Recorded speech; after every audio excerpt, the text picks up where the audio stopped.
So, and as you saw, ang daming sumugod sa court.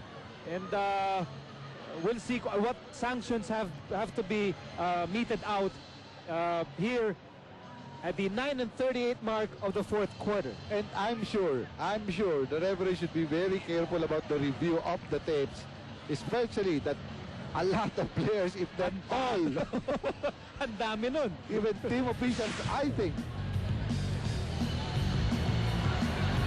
Okay, ito ang pinagmulan niya. But actually, buong laro, buong laro talaga na itong si Jondan Salvador and Terrence Leather have been at each other's necks.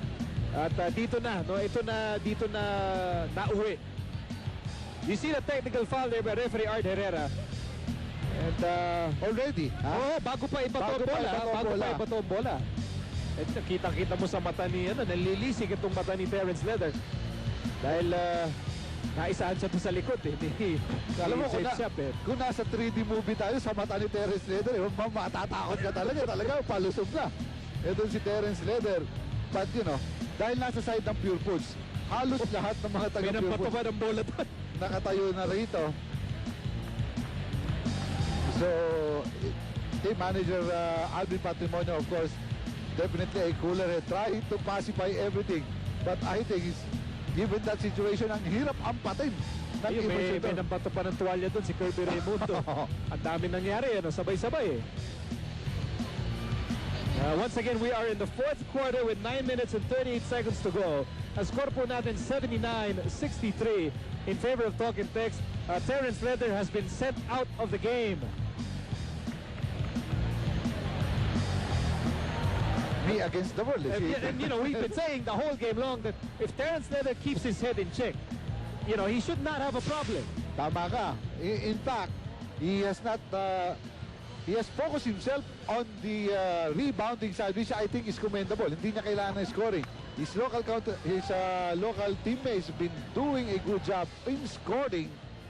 But otherwise, ito sa very unfortunate incident, nagdagdag po ng ating action. And you see the Supreme Court hard at work. Man on the leftmost is Art Herrera, Marmontel, Noel Kilinguén, Chot Reyes, and the phone pals awaiting the official verdict here. Dahil kanina pa talaga pinapanood ng ating officials yung kanilang tape. Dahil sila, iba-iba yung angulo ng kanila para malaman nila sino ba talaga dapat yung mga patawan ng parusa. Okay, but I am sure hindi matatapos ang parusa dito sa laban na ito. Because well, whoever advances on Friday or to Friday's knockout game, piyado baka mabawasan sila ng mga tao, Either that or somebody will. A lot of people will be penalized, and Chot Reyes is already practicing his golf swing. Well, malapit ang green valley dito Maraming malapit na golf courses. Pero ayaw pa niya mag-golf dahil gusto pa niya mag-coach. Definitely. Because, manalo dito. May laro pa May laro pa sa, Well, may his laro team pa sa is up. BFS. His team is up by 16. Nako, eto na naman. And you notice here, the entire Pure Foods bench anticipating something here. Because, hindi lang basta pangkaraniwang banggaan to Not really, because Pure Foods is feeling that they have some sort of momentum at this point of the ball game. Unti-unti na nilang nakakakuha, pero yun, may kumunti na naman to. Hindi unti-unting nakukuha, unti-unting binigay. At nararamdaman yan.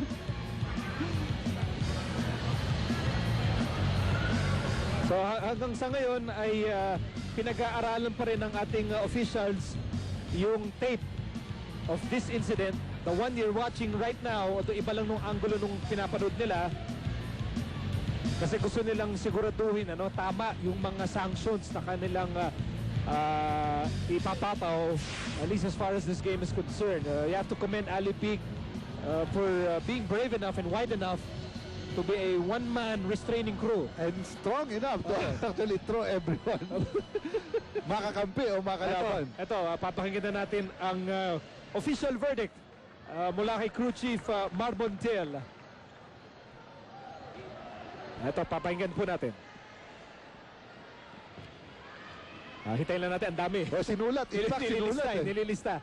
Marami to. Sandali Ito, hihintayin lang natin from the Coliseum announcer here inside the Inares Center. Once again, this is a knockout game. Winner moves on to face Santa Lucia in another knockout game on Friday dito sa Inares Center. Let's listen in.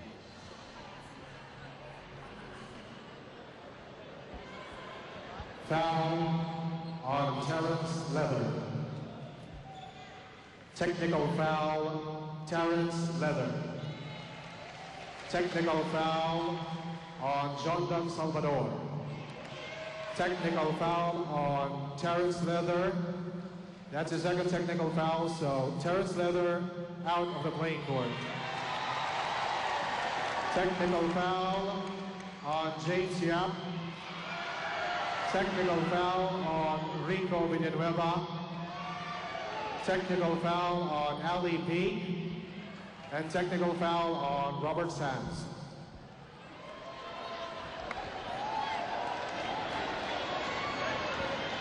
So ayan, Not much of a foul naman sa magkabilang koponan, ano? okay, just to recap, there was a personal foul on Terrence Leather, and then a technical foul on Terrence Leather, a technical foul on Jondan Salvador. Ali Peak also given a technical foul. Nagkaroon ng pangalawang technical foul si Leather for throwing the ball, and so he's out of the playing court. Nagka-technical foul si James Yap because of that karate kick from behind. Technical foul on Enrico Villanueva dahil siya po'y sumugod para harapin ito si Terrence Leather. And then technical foul Rob Sands. Nakita nyo rin na sumugod, sprang off the bench para sumugod. And well, Enrico Villanueva, maybe he's just happy that Terrence Leather is out of the playing court. Well, you know, you have to commend really for the officials for calling those right technical fouls. Because do you feel? I don't know yung Ali Peak, but di ba parang nangaawat na, pero I think meron after meron na rin sa mga tinulak-tulak. So, mukhang satisfied naman yung magkabilang kupunan dito. Not much of a foul from either team. So that would be 4 technical fouls na itatawag sa mga taga Pure Foods.